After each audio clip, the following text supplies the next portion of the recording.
İbrahim suresi. İbrahim suresi Mekke'de inen soňky sürelerden bolup, ol 50 ayatdan ibaratdyr.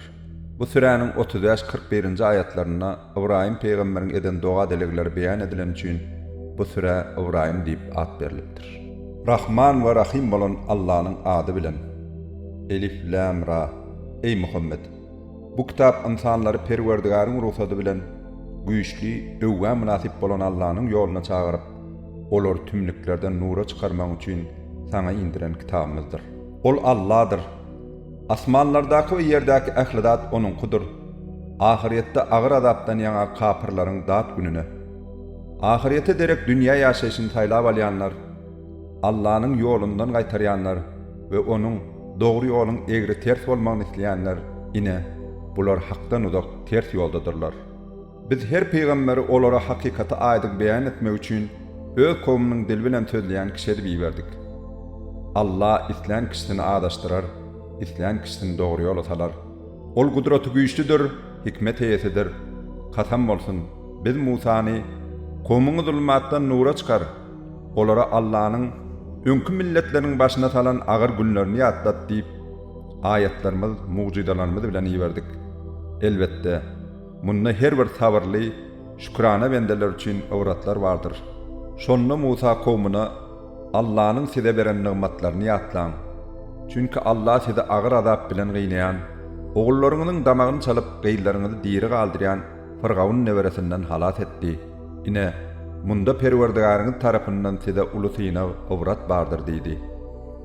Şol wagt Perwerdigaryňyz kasam bolsun, eger şükür etseňiz takyk nimetymy artdyraryn, eger näşükürlük küpürlük etseňiz elbetde meniň adamym gaty gadaplydyr diýip habar berdi. Musa, eger siz we yer ýüzündäki kişileriň ählisi näşükür bolsalar, bilip goýuň, takyk Allah baýdyr, mätäş däldir, öwgä münasipdir diýdi. Sizden öňkülerden Nuh, Ad, Semud kowmynyň we olardan soňky ýaşap geçen kişileriň habary size gelmedimi? Olary Allahdan başga hiç kim bilmez. Olara peýgamberler aýdyn deliller, mucizalar getirdi. Olar geňirgenip barmaklaryny dişläp, takyk biz siz bilen iýerilen zatlary inkar etdik we biz özüne çağırýan zadyňdan biçak şüphededir diýdiler. Olaryň peýgamberleri asmanlary we ýeri ýaradan Allah barada şek edip bolarmy? Allah siziň günäleriňizden bir bölegini bagşlamak üçin imana çağırýar, hem de sizi belli bir wagta çelli öldürmän gijikdirýär, möhlet berýär diýdiler. Olar, siz hem biziň ýaly adamsaňyz, siz bize ata-babalarymyzyň ibadet eden zatlaryndan daşlaşdyrmak isleýärsiňiz, hani bize aýdyn delil getiriň bakal diýdiler. Peýgamberler olara, hawa biz hem siziň ýaly adamlardyr. Ýöne Allah bendelerinden isleýän kişisine peýgamberlik berýär. Allahyň ruhsady bolmasa, biziň size delil getirmegimiz mümkin näl. Müminler diňe Allah bil baglasynlar. Biz näme üçin dogry ýolumyzy görkezýän Allah bil baglamaly läl. Siziň bize berýän eziyetleriňize hökmän sabır takat eder. Bil baglaýanlar diňe Allah bil baglasynlar diýdiler. İnkar eden kişiler peýgamberlerine ýa sizi ýurdumyzdan çykarar, ýa da siz dinimize gaýdyp gelersiňiz diýdiler. Şonda olaryň Perwerdigary biz zalimleri hökmän helak eders diýip wahy etdi. Bundan soň olaryň ýerlerine biz sizi hökmän mirasçy şöret ýerleşdirer. Bu meniň belent mertebämden gorkýan we bu adamdan adamdan heder edýän kişi üçindir. Şonda peýgamberler Allahdan ýardym ýeňiş itlediler we ähli sütemkärler helak boldy. Beýle kişilere ondan soň dogzak bardyr. Olara dogzakda eriňle suw içirler. Onu ýutjak bolar ýöne ýudup bilmez. Oňa her ýandan ölüm geler, ýöne ol ölmez. Onuň ýydynden bolsa agyr azap geler. Perwerdigaryň inkar eden kişileriň amallary goýa bir kül misaly bolup, güýçli ýele usup duran bir günde ýeliň onu sogurup goýberşine meňdeýänler. Olar kesbikar eden zatlaryndan hiç zat ele salmadylar. Ine bu ters ýolda bolmagy hut aňyr başydyr. Ey insan, Allahyň hak we hikmet bilen asmanlary we ýeri ýaradanyny görmediňmi? Eger islese sizi gidirip ornuňyza täze halka getirer. Bu Allah üçin kyn näldir? Kıyamet günü insanlar jem bolup Allahyň huzuruna çykarlar. Ejidler tekebbirlik eden kişilere takyk biz size eýeripdik. Siz bizden Allahyň azabyndan az hem bolsa bir zady sowup bilmezmisiňiz diýerler. Olar hem eger Allah bizi dogry ýola gönükdiren bolsady, sizi hem gönükdirerdik. Indiden soň dady peryat etsegem, sabır kanaga detsegem barbyr bize gaçalga ýokdur diýerler. İş hüküm tamamlanandan soň şeytan, "Tahkik Allah size hakikaty wada berdi. Men hem wada berdim. Ýöne size beren wadamdan dändim. Meniň size hüküm etjek güýjüm ýokdy. Ýöne men sizi ters ýola çağırdım. Siz hem maňa boyun egdiňiz. Meni ýadgarmaň, özüňizi ýadgaryň. Ne men size ýardym berip bilerin, ne de siz maňa ýardym berip bilersiňiz. Tahkik men siziň öň hem meni Allah şärik goşmaňyzy inkar edipdim. Tahkik zalimler üçin eziyet berji azap bardyr" diýer. İman getirip ýaxşy işler eden kişiler Perwerdigaryň ruhsaty bilen içinde ebedi galjak hem de aşağından deryalar akýan cennetlere salynar. Olaryň ol ýerdäki saglyk amanlyk dilekleri salamdyr. Görmediňmi? Allah'nyň nähilli misal getirsini? Allah gödel sözi kökü ýerde mäkäm bolup şahalar asmanyna bolan ýaxşy peýdaly daragta meňzetdi. Ol daragat Perwerdigaryň ruhsaty bilen her zaman miwesini getirer. Allah insanlaryň öwüt nesihat almaklary üçin olara şeýle misallar getirýär. Yaman sözüň Allah'ny inkar edýän sözüň misaly kökü damary ýerden goparlan, bir ýerde ornaşyp karar tapmayan peýdasy dagaçýaldyr. Allah berk mäkäm söz bilen iman getiren kişileri dünýä ýaşaýşynda da we ahiretde mäkäm eder. Allah zalimleri adaşdyrar, Allah islam adyn eder. Allah'nyň nigmatyny kapyrlyga çalşan we kowmuny helaket diýärine alyp baran kişiler görmediňmi? Olar oňa dowdagy hükmän girerler. Ol ýer nähilli erwetdir. İnsanları Allah'nyň ýolundan adaşdyrmak üçin oňa şärikler goşdylar. Ey Muhammed, aýt, häzirlikçe bu dünýäniň nigmatlaryndan peýdalanyň, çünki seniň dolanyp barjak ýeriňiz otdur. Ey Muhammed, iman getiren bendelerime aýt, alyw satu we dostluk ýakynlyk bolmaýan gün gelmeden öň namazy dolu okasynlar. Gilin we aşkar halda olara beren ırskalmazdan Allah'nyň razylygyny gazanmak üçin sarp etsinler. Allah şeýle bir Hudaý bolup, ol asmanlary we ýeri ýaratdy. Asmandan suw indirdi. Ol suw bilen siziň üçin ırskal edip toprakdan dürli miweler çykardy.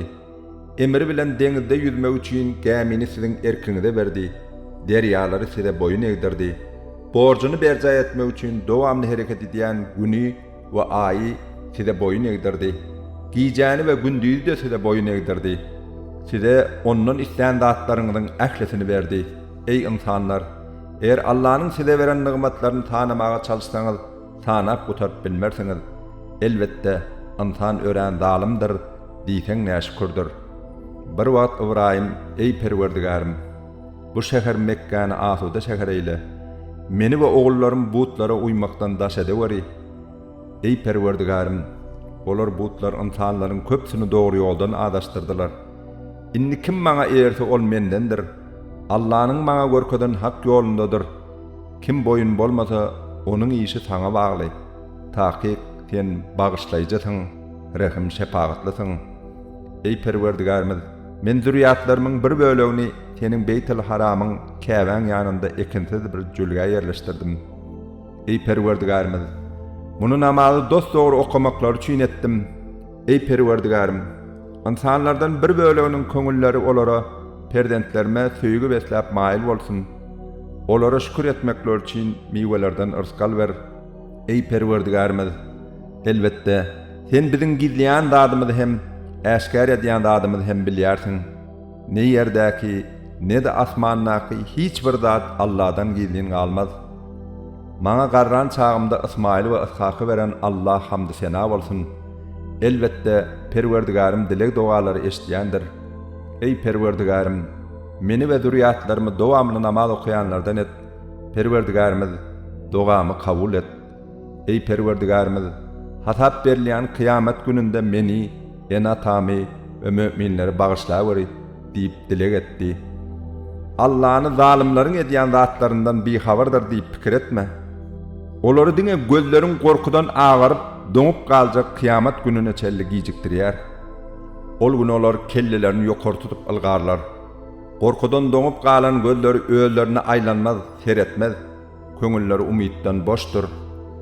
Ey Muhammed, adamlara duýduruş ber. Ol gün olara azap gelir. Şonda zulüm eden kişiler, ey Perwerdigarymyz, ve de cedalandırman yakin wagta çelini giyja goý. Senin çakylyň kabul edeli ve peýgamberleri erel diýerler. Olara siz owal özüňiziň ýok bolmajagyňyz, helak edilmejegiňiz barada kasam etmärmidiňiz diýler. Ad we Semud kowumlary ýaly özlerine zulüm eden kişileriň meskenlerine yerleşdiňiz. Olary nähil helak edenimiz size anyk ma'lum boldy we biz size awrat almaň üçin misallar getirdik. Taqiq olar elinden gelende dip dudoklaryny gurdular. Eger olaryň mekirlik bilen guran dudoklary dağlary ýok edýänem bolsa, olaryň bu dudoklary Allahyň ýanynda ma'lumdyr. Allah olaryň guran dudoklaryny bozar, jedasyny berer. Ey Muhammed, sen hiç haçan Allah peýgamberlerine beren wagdasyndan däner diýip pikir etme. Taqiq Allah gudraty güýçlüdür, aralyjydyr. Ol gün yer başka yere, asmanlar bolsa başka asmanlara öwürler.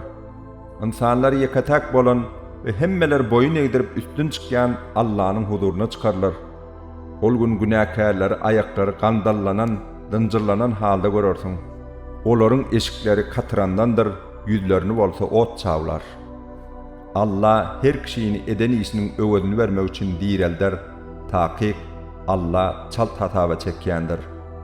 Bu Kur'an adamlara duýduruş bermek üçin, olaryň onuň ýekatak Hudaýdygyny bilmekleri üçin we akyl eýeleriniň öwüt ibrat almakları üçin iýerilen bir beýandyr.